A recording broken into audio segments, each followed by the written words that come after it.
Halo, pada video kali ini akan dijelaskan tutorial penggunaan program perhitungan belang beton bertulang untuk melakukan preliminary design struktur beton bertulang sesuai dengan SNI 2847-2019. Ketika kita membuka program perhitungan ini akan disajikan dengan halaman pengisian biodata, namun pada tutorial kali ini saya bisa skip terlebih dahulu. Kemudian di sini ada opsi pilih tujuan perhitungan. Terdapat dua, yaitu preliminary design dan reinforcement design. Pada tutorial kali ini saya akan membahas tentang preliminary design terlebih dahulu, di mana preliminary design pada program perhitungan ini terdiri dari 4 elemen struktur, yaitu balok, kolom, plat, dan dinding geser. Pada elemen struktur balok, saya akan contohkan terlebih dahulu untuk perencanaan tinggi baloknya. Di sini perencanaan tinggi balok ditentukan berdasarkan jenis perletakannya. Nah, sesuai dengan tabel 9.3.1.1, tinggi minimum balok non prategang ya sebagai berikut. Nah, pada contoh kali ini saya akan mencontohkan perencanaan tinggi minimum balok pada kondisi perletakan sederhana. Nah, misalkan saya mempunyai balok, saya ingin merencanakan balok dengan panjang bentang sepanjang 6.000 mm atau 6 meter. Nah, dengan deskripsi misal balok anak. Kemudian untuk melakukan perhitungan saya klik submit saja. Nah, di sini dapat terlihat hasilnya langsung hasil tinggi balok minimum dengan panjang bentang 6.000 mm dengan kondisi peletakan sederhana didapatkan sebesar 375 mm untuk FY kurang dari sama dengan 420 MPa. Angka ini kita catat terlebih dahulu untuk melakukan perhitungan lebar balok. Ya. Karena pada program perhitungan ini tidak bisa menyimpan data hasil perhitungan kita, maka kita harus mencatat hasil perhitungan ini. Nah, kemudian saya akan mencoba untuk perhitungan lebar balok. Di sini terdapat batasan dimensi yang diatur sesuai SNI 2847-2019 pasal 18.6.2, di mana lebar penampang BW harus kurangnya nilai terkecil dari 0,3 H dan 250 mm. Maka saya akan melakukan hitung lebar minimum balok. Nah, didapatkan pada perhitungan sebelumnya, tinggi balok sebesar 375 mm dengan deskripsi balok sesuai dengan perhitungan sebelumnya, itu balok anak ya yang kita hitung. Kemudian untuk melakukan perhitungan saya klik submit. Nah, langsung terlihat di sini hasilnya bahwa berdasarkan perhitungan 2/3 dikali tinggi balok didapatkan hasil lebar balok minimum sebesar 250 mm. Kemudian dilakukan nih pengecekan terhadap syarat minimumnya, yaitu 0,3 H dan 250 meter. Bahwa angka 250 mm ini tidak lebih kecil dari 0,3 H dan 250 mm. Sehingga hasil balok minimum yang dipakai sudah memenuhi, yaitu sebesar 250 mm. Kemudian preliminary design selanjutnya itu pada elemen struktur kolom. Nah, pada elemen struktur kolom ini dilakukan desain berdasarkan nilai mutu beton dan gaya aksial, beban aksial rencana yang akan dialami oleh kolom tersebut yang ditinjau. Nah, di sini terdapat dua opsi, yaitu hitung luasan minimum kolom dan cek dimensi kolom. Terlebih dahulu saya akan melakukan perhitungan hitung luasan minimum kolom. Misal, saya memiliki beban aksial P sebesar 72.000 Newton dengan spesifikasi mutu beton dalam satuan Newton milimeter kuadrat yaitu MPa sebesar 25 MPa, di mana kolomnya misal kolom K1. Saya akan melakukan perhitungan, tinggal mengklik tombol submit, didapatkan luasan kolom minimum yaitu sebesar 1.600 mm persegi. Kemudian ada juga nih opsi untuk pengecekan cek dimensi kolom.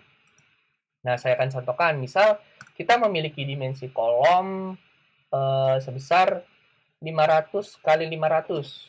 500 kali 500 mm dalam satuan milimeter ya pada perhitungan ini. Kemudian misal kolom K1, maka kita akan melakukan pengecekan dimensi penampang, di mana dimensi penampang terkecil harus melebihi nilai dari 300 mm dan rasio C1 per C2-nya itu lebih dari sama dengan 0,4. Kita klik submit. Nah, berdasarkan pengecekan, minimum dari dimensi yaitu 500 ya, sudah pasti 500 karena kita pakai kolom persegi. Kemudian untuk nilai minimum dimensi kolom 500 sudah melebihi dari 300 mm, sudah memenuhi. Kemudian rasio perbandingan dimensi kolom sebesar 1, maka rasio dimensi penampang terkecil terhadap dimensi tegak lurusnya sudah melebihi 0,4, maka syarat sudah terpenuhi. Kemudian saya akan mencontohkan lagi untuk preliminary design elemen struktur plat. Ya, di sini terdiri dari 4 bagian opsi perhitungan. Pertama ada penentuan jenis plat, perhitungan tebal minimum plat satu arah, kemudian ada perhitungan tebal minimum plat dua arah yang dipisahkan berdasarkan kategorinya, yaitu tanpa balok interior dan dengan balok interior. Nah, saya akan mencontohkan untuk penentuan jenis plat terlebih dahulu, di mana misal saya punya sisi terpanjang plat sebesar 7.200 mm dengan lebar balok pada samping sisi terpanjangnya itu, misal saya punya lebar balok 250 dan samping sisi terpanjang sebelahnya lagi 250 mm. Untuk sisi terpendek platnya saya punya bentang 6000. Kemudian balok sisi terpendeknya misal saya punya 250 juga. Nah, kemudian sini saya deskripsikan misal plat 1 gitu, slab 1 S1. Kemudian saya lakukan perhitungan dengan klik tombol submit. Nah, bahwa didapatkan di sini ya hasil bentang terpanjang bersih LN sebesar 6.950 mm. Untuk hasil bentang terpendek bersih SN sebesar 5.750 mm dengan rasio beta sebesar 1,2. Nah, di mana rasio dimensi penampang bersih itu kurang dari 2. Maka plat tersebut termasuk plat dua arah. Seperti itu. Kemudian untuk perhitungan tebal minimum plat satu arah itu ditentukan berdasarkan panjang bentang yang terdapat pada tabel berikut. Dan berdasarkan juga perletakannya gitu.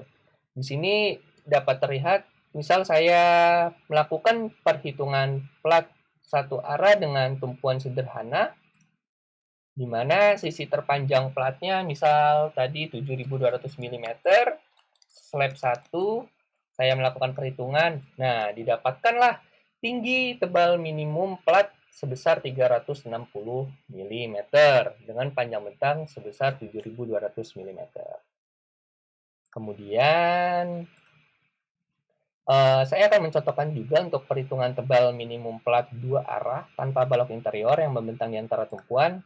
Kita bisa lihat di sini pada tabel 8.3.1.1 sesuai SNI 2847/2019, di mana ketebalan minimum plat dua arah non plat tegang tanpa balok interior itu dilakukan perhitungan berdasarkan tabel berikut. Nah, di sini juga terdapat kan opsi untuk tanpa drop panel atau dengan drop panel. Kemudian dari tanpa drop panel ini kita lihat apakah panel eksterior atau panel interior. Begitu juga dengan drop panel. Terdapat dua opsi lagi, panel eksterior dan panel interior. Nah, pada panel eksterior kita bagi lagi menjadi dua kategori, yaitu tanpa balok tepi dan dengan balok tepi. Misal saya mencontohkan satu perhitungannya saja. Misal tanpa drop panel, di mana panel eksterior misal dengan balok tepi.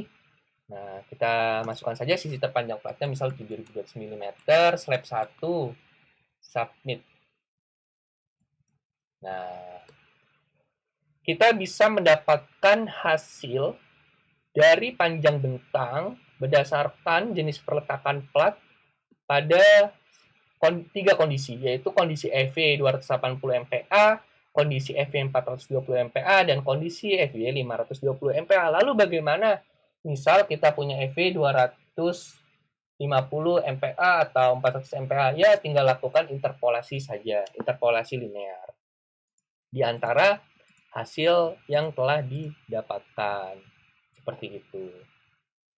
Kemudian untuk pada tebal plat minimum dua arah dengan balok interior yang membentang di antara tumpuan, di sini saya membagi dua tahapan, yaitu untuk perhitungan nilai alfa F, ya. Alfa F merupakan metode perhitungan yang memperhatikan momen inersia akibat balok yang mengelilingi plat tersebut, ya. Misal di sini saya akan menganalisis satu balok tepi, ya. Balok tepi itu bentuknya biasanya balok L dengan tinggi balok saya punya misal 650 mm dengan lebar balok sepanjang 350 mm, bentang baloknya sepanjang 6000 mm, kebesaran misal 3000 mm. Lalu asumsi platnya saya asumsikan setebal 130 mm.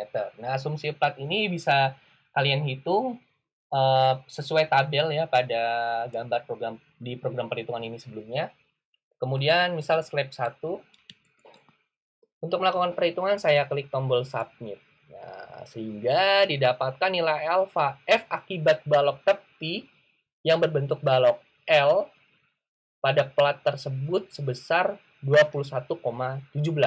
Nah, kalian bisa melakukan perhitungan pada misal kalian punya satu plat yang dikelilingi 4 balok, maka kalian tinggal input saja keempat spesifikasi balok yang mengelilingi plat tersebut, nanti didapatkan nilai alfa F. Kemudian dari nilai alfa F ini kalian bisa rata-ratakan untuk menentukan tebal minimum plat dua arah.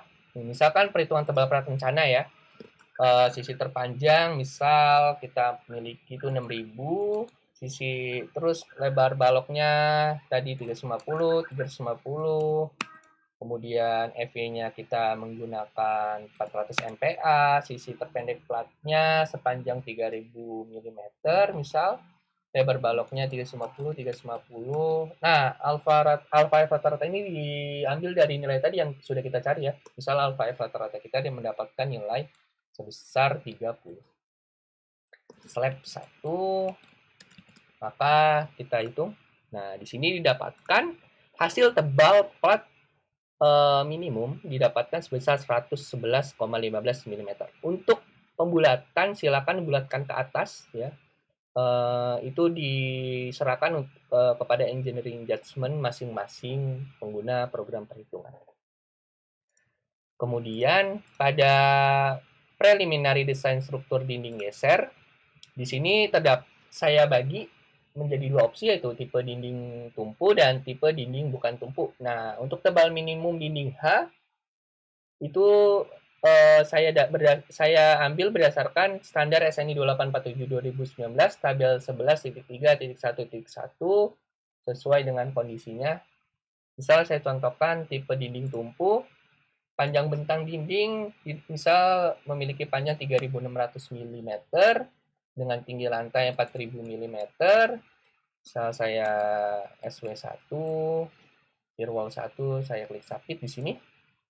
Nah, didapatkan bahwa nilai kebutuhan minimum, ketebalan minimum yang diambil sebesar 144 mm. Untuk pembulatan silakan bulatkan ke atas sesuai dengan engineering judgment masing-masing.